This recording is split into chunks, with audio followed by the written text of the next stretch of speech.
Nós sabemos que a nação de Israel, o povo de Deus, foi governado por reis, juízes, sacerdotes e também profetas. Se nós observarmos a linhagem de alguns profetas, a maioria dos profetas veio da linhagem do povo, do meio do povo. Por exemplo, Eliseu, seus pais eram fazendeiros. Eliseu deixou o carro, deixou o boi, deixou tudo para seguir Elias e tornar-se boca de Deus. A maioria dos profetas vieram do povo, do meio do povo.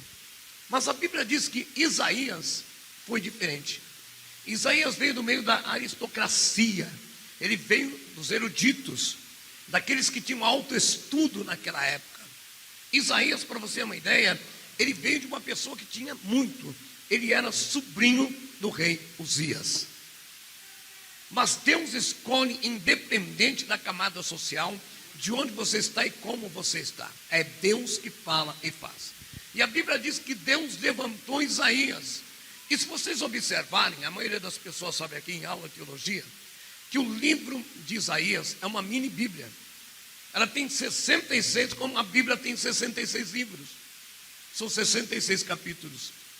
E 39 deles, de 1 a 39, Isaías, ele vem com um cajado de profeta, cobrando do povo conserto, porque o povo estava rebelde, estava no cativeiro. E Deus toma Isaías com um cajado para cobrar do povo: arrependei-vos, voltai-vos e tal. Isso nós podemos observar, você vai ver em casa, que no capítulo 1 ao 39 de Isaías, Isaías é tomado com aquele profeta que corrige, que orienta, que adverte, que pede para o povo consertar as suas veredas, Labachur e Micaia.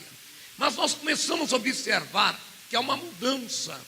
Quando você se depara do capítulo número 40 em diante, você começa a observar que esse Deus que Isaías, não é o mesmo Deus, esse Deus que Isaías pregava, um Deus que está cobrando: olha, conserta-te, endireita a tua vereda, porque senão virei contra ti com vara, com ferro. Aí ele está falando de um Deus que corrige, de um Deus que ama, mas corrige. Mas se você observar do capítulo 40 em diante, o profeta Isaías é tomado por um Deus amoroso, um Deus que diz assim: eu te amo, paguei o preço por ti, dei a Etiópia e o Egito por teu resgate, Lavacamanácia, eu te escolhi. Olha que mudança, mas nós podemos entender essa mudança na vida profética do profeta, porque o profeta, querido, houve um dia, Lamandávia, Calamanácia, embora era um homem usadíssimo, e foi um dos grandes profetas que profetizou o advento de Cristo. Se você observar o Velho Testamento, já apontava para o surgimento do Messias. Mas o profeta que mais fala, o profeta messiânico, é o profeta Isaías, que fala daquele que há de vir. Sabe quantos anos o profeta Isaías profetizou antes do nascimento de Cristo? 700 anos.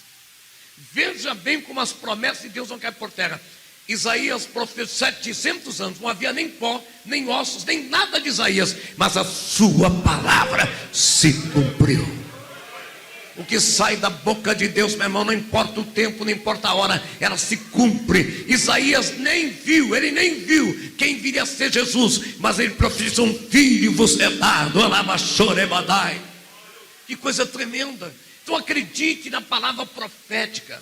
Eu tenho falado muito para a igreja, irmãos, que existe autoridade na sua boca. Mas escuta, não há autoridade aquele que não ora. Não adianta falar assim: Deus vai fazer, se você não ora.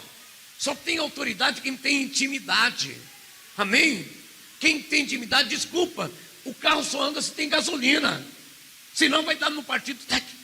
Agora, se você tem combustível do Espírito Santo, se você ora, se você jejua, quando você abre a boca, cai, a palavra se cumpre.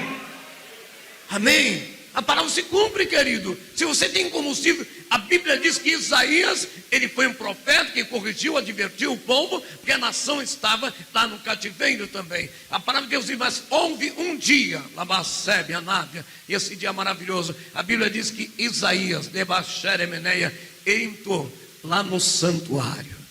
Eita, queridos, por isso que eu falo, a gente não pode fazer da igreja, porque aqui é um santuário, uma casa de oração. Nós não podemos fazer essa casa uma casa de religiosidade. Aí entra, adoro, canto, vai embora, acabou. Entra, adoro, canto e vai. Não, meu irmão, enquanto o teu pensamento for pensamento religioso, enquanto você pensar, vou domingo, canto, tal, bato palma, me alegro e vou embora. Enquanto você pensar isso, você não vai acontecer nada. Mas a partir do momento que você entrar no Santo do Santo, entender que esse lugar foi santificado, que esse lugar tem glória, que esse lugar tem unção, que esse lugar é para você adorar, que não é um lugar qualquer, um lugar especial. Quando você começar a entender isso, você vai ver que a glória vai descer sobre a tua vida. Aleluia. E nós podemos ver, irmãos, lá depois você vai ver em casa, eu vou ler aqui, mas você não precisa ler, amém? Lá no capítulo 6 de Isaías está escrito uma das passagens mais lindas que eu já pude contemplar da palavra de Deus. Isaías era que eu e você, ele entrava no templo, adorava, Deus falava com ele para corrigir o povo, mas houve um dia, presta bem atenção, estou falando de um dia, houve um dia especial. Olha para o teu irmão e diga assim: hoje pode ser o dia especial na tua vida.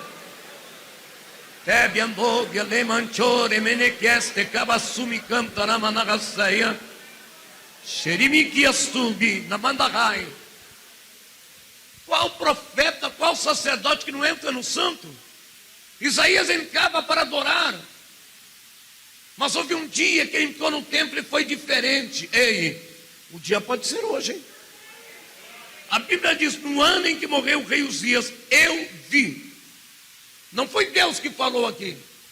Eu vi com os meus olhos. Sabe o que Deus está querendo dizer? Eu quero me revelar não somente com palavra, não quero só me revelar em profecia com esse povo. Eu quero começar a me revelar nos sonhos e visões diante dessa igreja. Se aquele que crê, se aquele que tem comunhão, receba essa promessa. Pá!